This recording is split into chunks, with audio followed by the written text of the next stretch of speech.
Hello friends, welcome back to my channel. How are you doing all? I hope you are doing well, staying healthy, enjoying life and must be planning to improve your life. Here we are to do so. Here daily we read a chapter of a novel to develop reading habit to improve our English, including reading, writing, speaking, vocabulary at the same time enhancing our knowledge. As we know, reading is the best practice to develop all this which help us in many ways.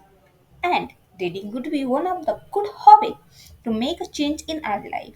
As we have heard from many prominent personalities that books change their life and values widen their knowledge. We can live other life by reading a book and get all those experience and learn from their mistake.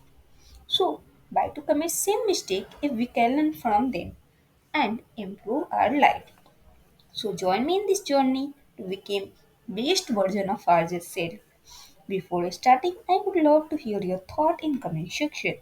Remember to like, share with your loved one to change their life as well, and don't forget to subscribe my channel. Press the bell icon for daily updates. Today we are going to read part 7 of this novel, that is Your Dreams Are Mine Now, written by Ravinder Singh. Yesterday we have read about that Rupali was in the campus looking for the Professor Mahajan, but she was unable to spot him. So she was looking in the offices. Then she spotted a peon and she asked to him, but he was unable to tell her that where was Professor Mahajan. Suddenly, she got a call from her younger brother. She received, but due to some network problems, she couldn't connect. So Peon spoke to her that there is a big network, so you can go that side and have a conversation. But till then, that call was disconnected. When she was returning, she saw something which make him think. She spotted something in the office, and she could see that there was lady peon in that room and there was a man, but his face was not clear, so she was unable to find. She stayed there and tried to recognize him. Later on, she find that it was Professor Mahajan who was forcing himself on that lady peon. So she think that there is something suspicious.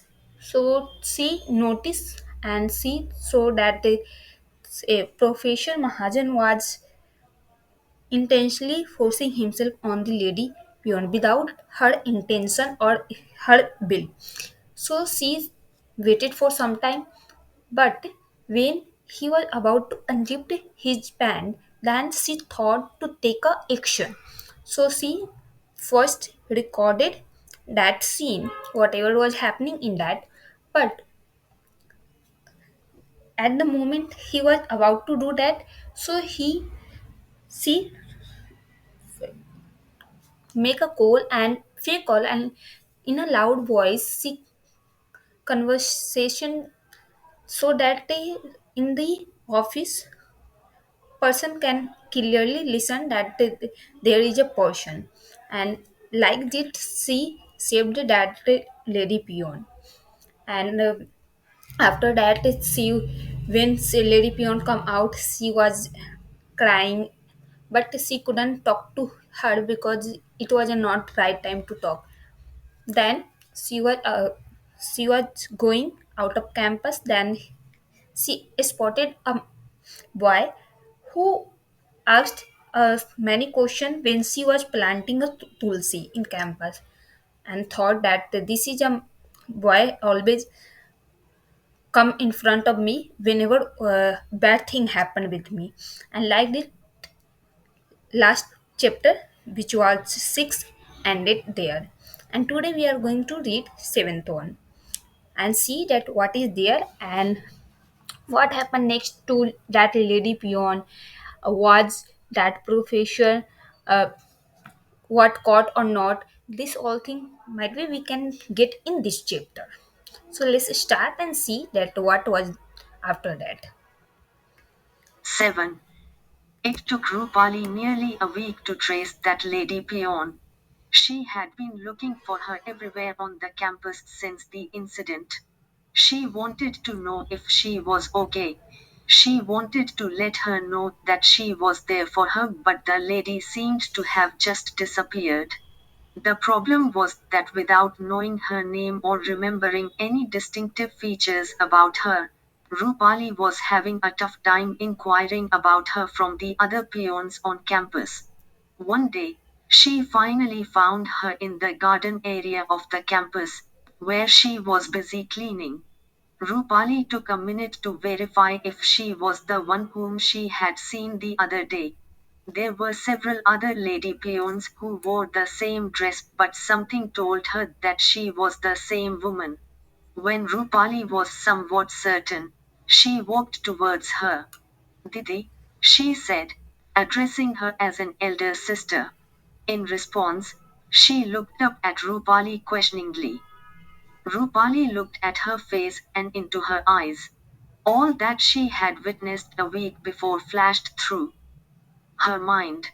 Swathed behind the poor peon's innocent face was the pain she had been going through. Rupali was sensitive enough to see that and sympathize with her. Bolo Madam Ji. Yes, madam, the peon broke her thought process. No need to call me madam. You can call me Didi, Rupali said with a smile. Ji Didi, the peon acknowledged with a smile. Rupali was happy to see the smile on her face. Kya naam hai aapka? What's your name? Rupali asked her. Ah, Rahima, she replied, wiping the sweat off her forehead. Rupali, in turn, introduced herself. She then asked her if she ever came to the hostel building. Rahima replied that she seldom visited the hostel block, as her duties were limited to the college block only. But she did ask Rupali the reason for her query.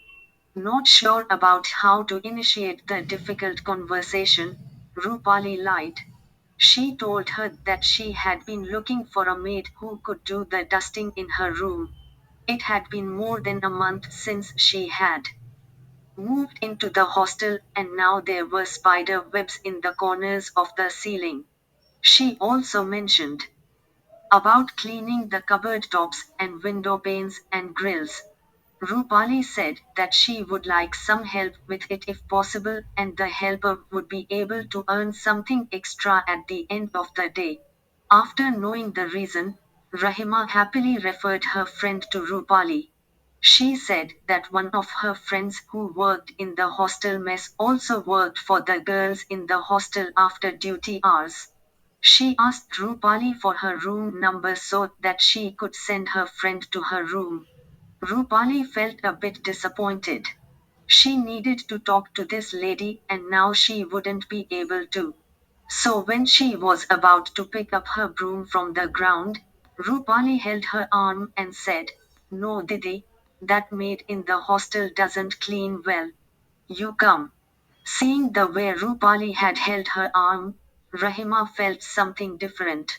She wondered if cleaning her room was all that Rupali wanted from her. Yet, listening to Rupali's persistent requests, she agreed to come to her hostel room, but only in the evening, once she had completed her day's work. Rupali told her that she was absolutely fine with it. Don't be scared, Didi. You can speak freely with me, Rupali said. It was evening, and as decided, Rahima was finally in Rupali's room. Saloni had gone off to the basketball court. In her absence, Rupali felt comfortable holding a private conversation with the peon. Rupali had made Rahima take her chair, while she herself sat on the bed. With her legs crossed and a cushion on her lap, Rupali was continuously persuading the lady to speak up. Tell me please, don't be scared, Rupali insisted one more time. More than 15 minutes had passed since Rahima had arrived, but she was not in a position to answer any of Rupali's questions. She looked hesitant, and Rupali could understand why. For Rahima, probably one of her worst fears had come true. Her dark secret was no more limited to herself. After all, someone had seen her in a compromising situation with a man, on the very campus where she worked. And that someone was sitting right in front of her and demanding an answer from her. How does she face this someone? What all did she really see? Was it just as much as she had said, the professor forcing himself upon her? Would this someone ever understand her state of mind now, and more importantly then, when she was being molested? How is she, Rahima, any different from the other women who sell their bodies in return for money, which she had been doing in return for the favor that Mahajan had once done her? Scores of such questions clouded her mind, and she didn't have an answer to any of them. Whatever it was, at that moment, she wasn't prepared to hold any conversation with the girl who was privy to her life's closely guarded secret. In her mind, she believed she was the culprit.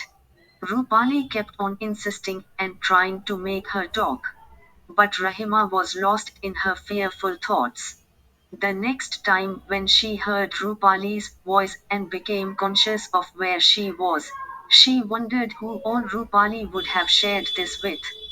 For a while, she thought her job in the college had come to an end. The thought of how she would now earn a living and secure a future for her daughter had started bothering her. So she tried to defend her position, even though Rupali hadn't accused her at all. When she decided to speak up, she only denied all that Rupali had said. She told Rupali that nothing like that had happened and that she might have confused her with some other peon. But her only problem was that her face and body language didn't support her statement. She couldn't look into Rupali's eyes when she spoke. On the contrary, her face had turned red, and she started stammering. At one point, when she could not communicate any further, she wanted to run away. She wanted to run out of that room, that hostel, that very campus. She wished her running away could undo everything. In a state of panic, she tried to get up from her chair, but Rupali comforted and consoled her. Then, suddenly, she couldn't take it any more and tried to rush out of the room. Rupali jumped out of her bed and held her arms. Rahima's skin felt ice cold. She was shivering. Rupali could not think of any other way to stop her, so she hugged her tightly. Please let me help you, Didi. She pleaded. Perhaps it was the soothing sound of her voice or the warmth of her body that comforted Rahima. That one moment broke the ice between them. Rahima could not hold back her emotions any longer. She cried her heart out. She gave voice to her emotions when she screamed loudly in Rupali's room. Her unbearable pain gushed out of her eyes. Rupali allowed her to vent her feelings. She continued to hold her body close to her chest and in the tight grip of her arms. She kept rubbing her back gently, allowing her to lighten her heavy heart. For some time, neither of them spoke. A bit later, Rupali offered Rahima a glass of water. When the two of them sat back again, Rupali was all ears. Didi, she said, clearing her throat. She was finally talking now. Rupali kept looking at her moist eyes when Rahima started narrating her story. Rahima was in her late 30s. Yet, for her shapely body and appealing facial features, she made an attractive female in the clan of other lady peons on campus. Rupali had realized this when, earlier in the day, she happened to take a closer look at her. She was a widow and a mother of a 15-year-old daughter.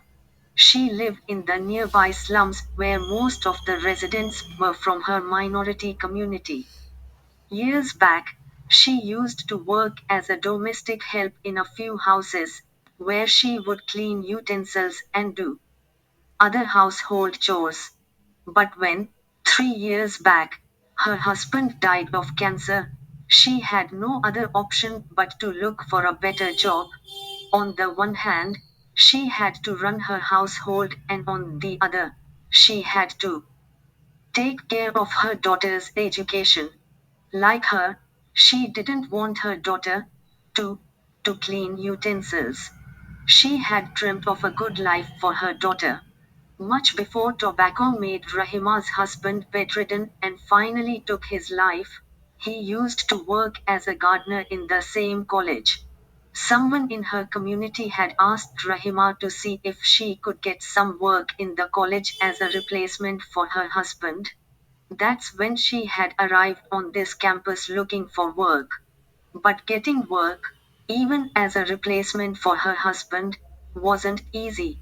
Someone else had filled the vacancy that her husband's absence had created.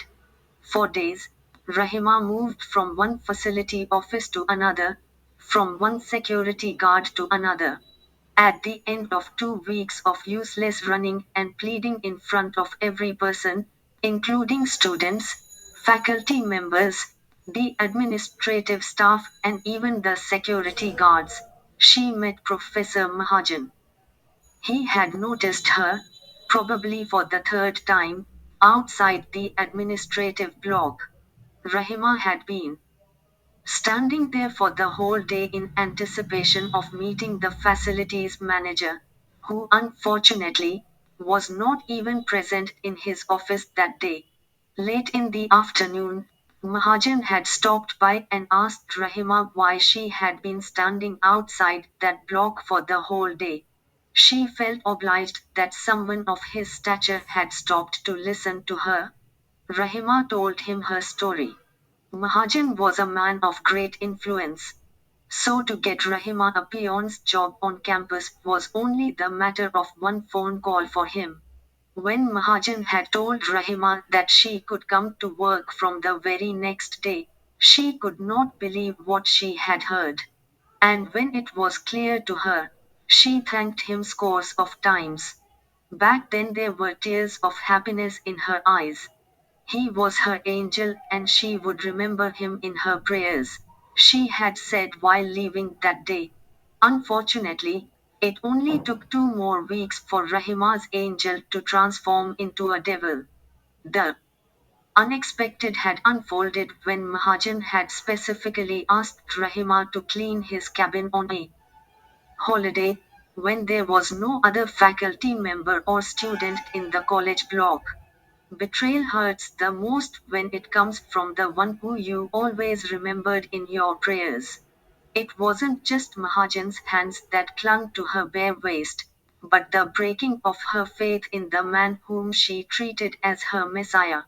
That night Rahima could not sleep. In the coming days, Mahajan became bolder.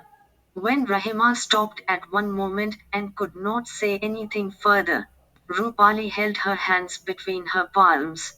Why haven't you reported him to the higher authorities? She asked her. In response, Rahima clarified that Mahajan was too big a man for her to take on. He had too much of influence and he was used to getting his way. Nothing was going to happen to him, but for sure she would lose her job.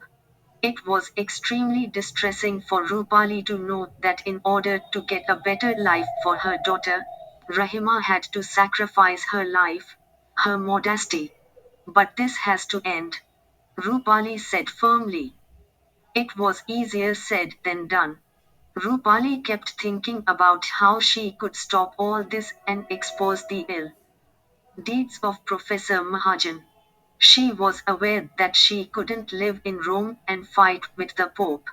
But then, because of the kind of person she was, she couldn't have turned a blind eye to what was happening on campus either. After all, She too had to face Professor Mahajan.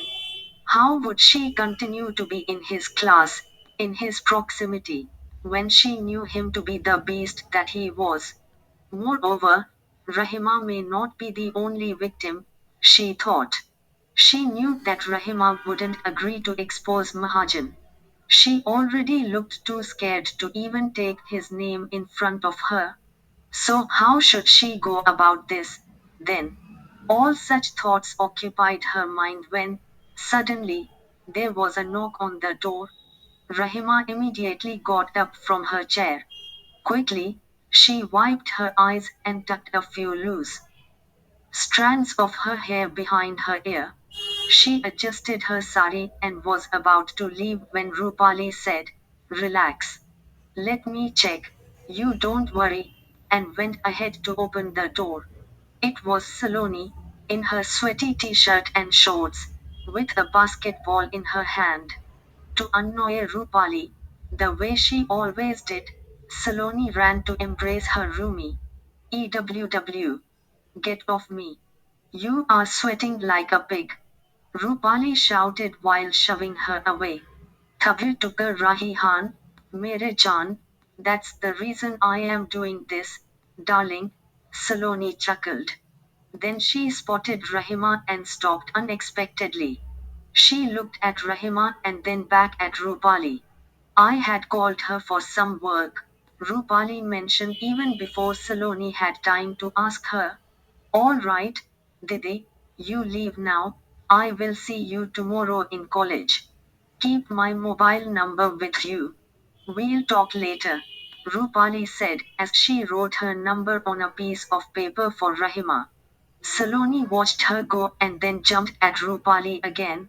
"You have to listen to what I have to tell you." Rupali smiled. Saloni would never let a moment go without bringing some spice into their lives. Meanwhile, Rahima stepped out of the hostel block. It had gotten dark by then. On a usual day, by this time, she was already home. All hell broke loose when she arrived at the door of her house. Right in front of her, Mahajan was sitting on a chair and stroking the head of Rahima's daughter, who was busy completing her assignment.